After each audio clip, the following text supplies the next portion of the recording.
Hey everybody, what's up? Welcome to episode 1 of Lions Talk. This is kind of a rough production going on right now. I have gotten myself a little tripod stand for my phone. Eventually I'm going to try to get an actual camera for my desk, and I'll get into all the editing and I'll get a nicer mic and everything later on. But for now, this is what I got, and this is what it's going to be. So, yeah, pretty much just, I guess we'll start out with where we are on the kicking situation, being that that's the news of the day. I liked Michael Badgley. I did. A lot of people, I think, people wanted to complain about his leg. Oh, he's over 50. He's dead in the water. Yeah, I mean, he didn't have a 65-yard leg. He wasn't going to be kicking any of those. But all in all, he was very reliable for us, and under 50 yards, almost automatic. I'm thinking back, I don't have any, and maybe this is a bad way to judge kickers. Maybe it's not. But when I think back on last season, I don't have any moments where I go, oh, damn it, I'm thinking about him. And as a matter of fact, I have a couple moments where I go, that was impressive. And so I guess kickers are a little difficult to gauge, and you can look at all the stats and you can do all that stuff. And the way that the Lions use kickers too is they're not wanting to use them as often or as much, not wanting to trot them out for 50-yard field goal on 4th and 2. They're going to go for it. The odds say you're probably going to get the first down, especially with this team. So with that said, it's like, I don't know that there were any bad moments, and I don't know. I think there were 2 great moments that I can think of right now. First being, I mean, everybody's going to remember the Rams game and the 50 whatever yarder, 53 yarder, 54 yarder, right before, I believe it was before half, and that ended up, when you look at the final score of the game, ended up being the final difference in the game. I mean, of course, things happened after that, but just based on that field goal, he misses that 54-yarder, whole different game, whole different situation. So that, but what sticks out to me just as much, if not more than that, is them trotting him out, and I know it was against the Chargers.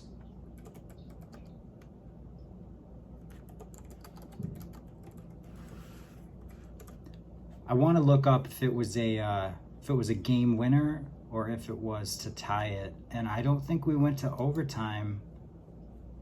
I'm fairly certain. Oh. Well, now I'm dumb, because that was actually Riley Patterson. So Riley Patterson kicks a 41-yard game winner against the Chargers last year. Week 8, was it?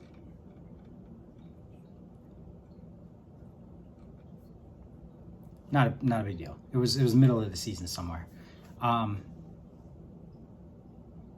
And now that I think back on the situation, they did cut Riley for Badgley probably towards the last few weeks of the season. It was towards the end.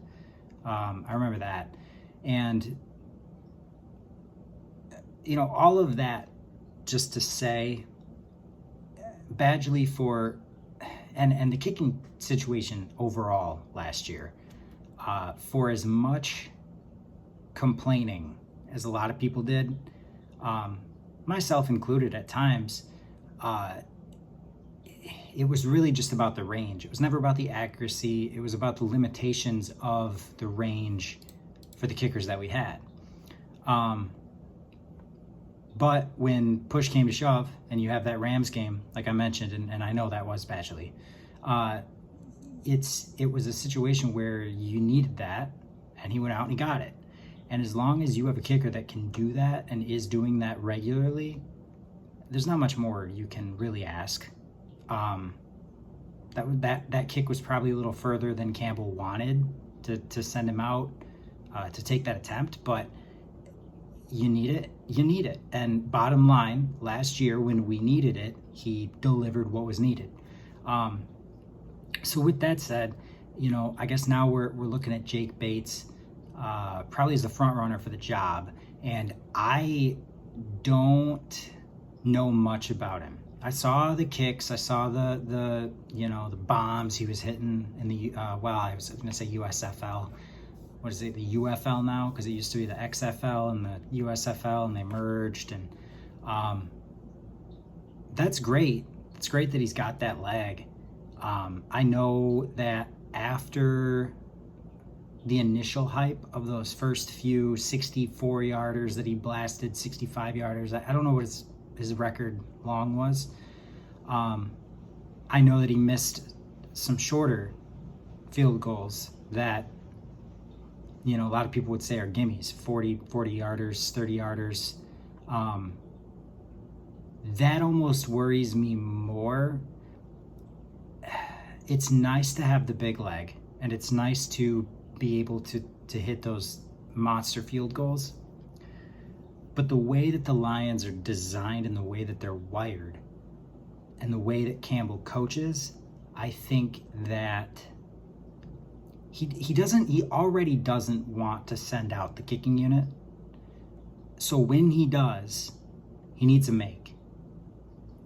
I think he would rather have the issue of it's too long of a kick for the kicker, so I'll go for it on 4th and 4 or even 4th and 6 because I don't want to punt it, but we're in that gray zone, we're in that intermediary zone where it's too far for my kicker, I don't want to punt it, we'll just go for it. And the offense is good. St. Brown is automatic on a lot of that, those comebacks and those slant routes. So you can almost, it's I don't want to use the word cheat code, but he's that good on those intermediary routes. Some of the strongest hands I've seen out of any receiver, period. So I think Campbell would rather have the problem of, well, that's outside my kicker's range. We're just going to go for it. We're going to go.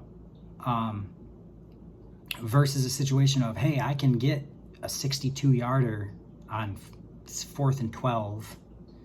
Goff gets sacked on 3rd down. It's 4th and 12. I can hit a 62-yarder. Great. That's great. That's fantastic. 3 points is better than a punt. I'm not saying it's not. But I think what they value and what he values more is probably a much more accurate, clutch, shorter range kicker from what I've seen. Now, if Bates can do both of those jobs, if he proves to them in camp and he proves to them in throughout the preseason that, hey, I'm that guy, I'm that dude, I can make that kick.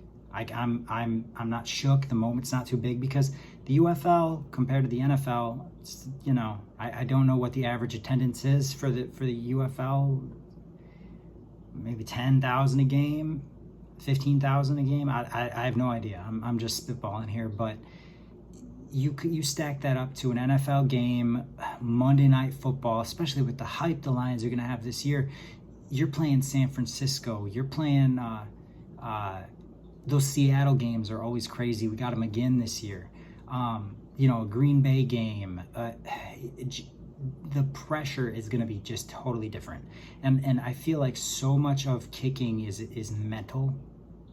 And I've never kicked before, aside from attempting it, realizing how hard it actually is, and then going, oh yeah, okay, no way could I kick a 25-yard field goal, because that's 35 yards in the air, count the end zone. That's nuts. It's like, I could probably kick it from the 15. But all that aside, it's such a mental game, and if you start getting shook or you start getting in your own head about it, it's not going to be, you've seen that with kickers, you've seen it with pitchers in baseball. They get the yips, and it's just everything that you've been doing your whole life, and it's just automatic. You don't think about it. You inject your brain into that process now, and it's just everything. Nothing knows how to function. You just lose it. So, who's to say what's going to happen with the kicking situation this year? And I hate to start the first episode on an injury in training camp, but it does happen. And it is, I will say, I hate putting it this way, and I hate saying it this way, because no injuries are good. No injuries are good injuries, period. You don't want anybody getting hurt at all. You don't want anybody on your team getting hurt. But it's a situation where a kicker is slightly more replaceable than other positions and other elements of the offense or defense. So what I will say is I hope is him, and I don't know if I've even mentioned the injury. I'm sure y'all are aware by now, but it was, from what I understand, a torn hamstring, and he's already having surgery on it. Tore it getting ready for practice, which I don't know what that entails or the circumstances around that, and nor am I going to speculate. Doesn't matter. The injuries happened. It is what it is. But I will just say that it's, a lot of people are saying it's Bates' job to lose at this point. We'll see. We'll see if they bring somebody in. We'll see if they. I don't foresee any trades for a kicker. Maybe they bring. I don't know where Patterson ended up. I know he's been in and out the last several years. But we'll see what the situation is, and I hope to do a little more research prior to any more videos or any more topics that I'm talking about. But yeah, we'll see. But I'll leave you with this stat, and I'm looking. So many people were dogging Badgley last year, and I don't think it's right. Versus the Rams in the wild card. 1-for-1 field goal, 1-for-1 field goal, 50 yards plus. I don't have the exact statistics on it. Actually, I do. It was a 54-yarder. So he made a 54-yarder right before half. 3-for-3 extra points attempted, 3-for-3 extra points made. 100% in the Rams game. Needed every one of those points. Won the game 24-23. So, strong contributing element to that game, which was a absolutely bonkers game. Next week, at home against Tampa, divisional round, 1-for-1 field goals, had a 23-yarder, 4-for-4 extra points.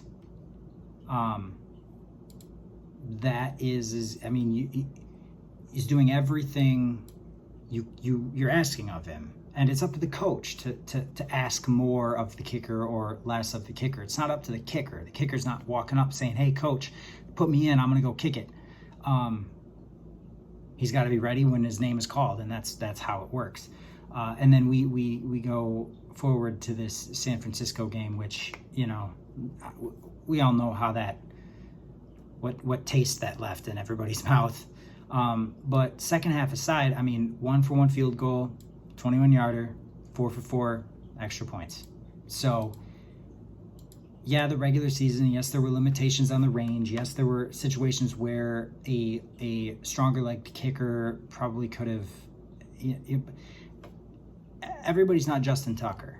And when his name was called, when they said, "Hey, we need you right now," he went out there 100% in over 3 postseason games.